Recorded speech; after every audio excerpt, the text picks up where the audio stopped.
Bonjour à tous, bienvenue à une autre capsule de plus de millage en direct d'un Toyota Corolla Cross hybride. Je me dirige vers Toronto, là. Je m'en vais couvrir le salon de l'auto de Toronto. Puis je voulais vous parler là, du Toyota Highlander 2027 là, qui a tout juste été dévoilé. C'est quelque chose que je m'attendais qu'il allait arriver dans les prochaines années, que Toyota passe à un modèle 100% électrique pour son Highlander, parce que ça fait plusieurs années que Toyota dit on va amener pour le marché américain un VUS 3 rangées 100% électrique, on construit une usine de batterie en Caroline du Nord, ça s'en vient. Et voilà, 10 février 2026, dévoilement, Toyota Highlander 2027.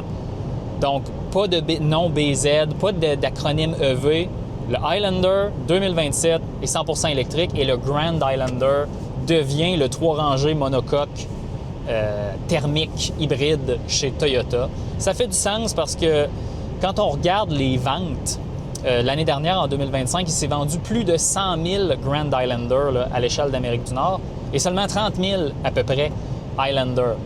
Donc, on voit là, que les gens ont bougé vers le Grand Highlander, et le Highlander est comme resté un produit qui était peut-être plus adapté, et bonne idée de Toyota de transformer ça en VUS 3 places électrique pour compétitionner Ioniq 9, EV9. Là, c'est les deux compétiteurs là, les plus proches.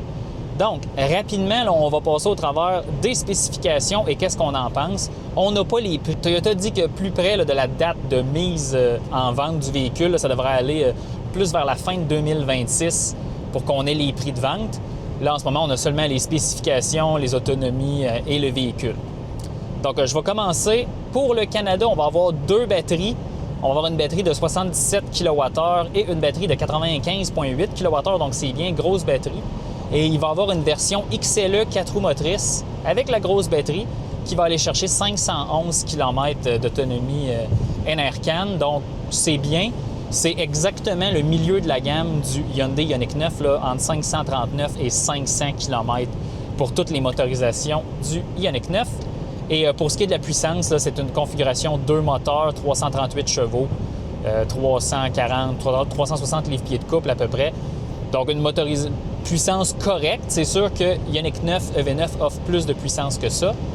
Mais le EV9 offre moins d'autonomie, là, malgré qu'on a 98 kWh de batterie. Il n'y a aucune version là, qui touche aux 500 km. C'est un véhicule soit 7 ou 6 places. Donc, la plupart des modèles sont 2-2-2. Donc, 2 sièges capitaines à la deuxième rangée, 2 sièges rabattables à la troisième rangée et évidemment 2 sièges capitaines à l'avant.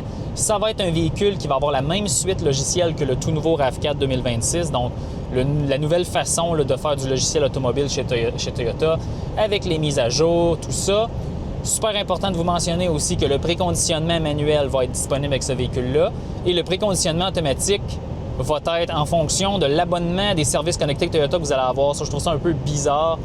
Donc, ça va être à regarder, mais conditionnement, le bouton manuel va être là, il existe, tant mieux.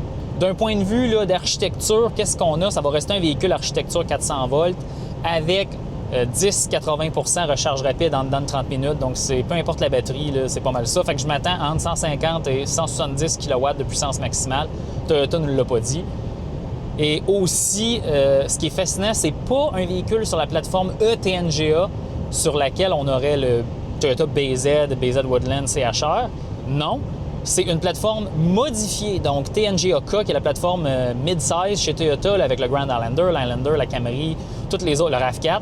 Bien, ils ont fait une modification pour pouvoir mettre une batterie sous le véhicule, allonger l'empattement, élargir le véhicule, rabaisser le véhicule, parce que le véhicule va être fait sur la même ligne d'assemblage que le Grand Highlander ou la Sienna là, au Kentucky. Là, je me souviens plus très bien.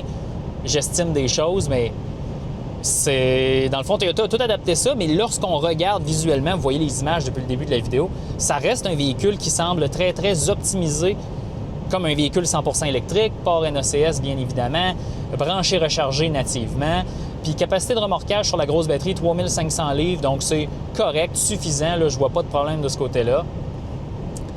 Donc, ça va être super intéressant. Évidemment, je vais vous faire grâce de tous les détails. Là, je pense que le plus important, c'était de parler que ça s'en vient fin 2026, début 2027. On a des autonomies allant jusqu'à 500 km. On est 4 roues motrices. Il va y avoir des versions traction aussi disponibles que je pense pas qu'ils vont être populaires avec la batterie de 77 kWh puis les autonomies sont dans le 450-430 km.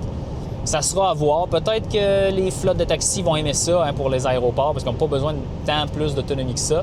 Mais je pense que le cœur du marché, là, ce qui va être le plus populaire au Canada, ça va être la version XLE 4 roues motrices. Et avant de terminer aussi, ce véhicule-là va être le premier véhicule Toyota qui va être Vehicle to Load avec un petit adaptateur. Là, on va pouvoir faire comme les véhicules EGMP chez Hyundai, donc exporter du courant soit vers votre maison ou le camping, tout ça. Donc, c'est bienvenu aussi sur cette plateforme modifiée Toyota.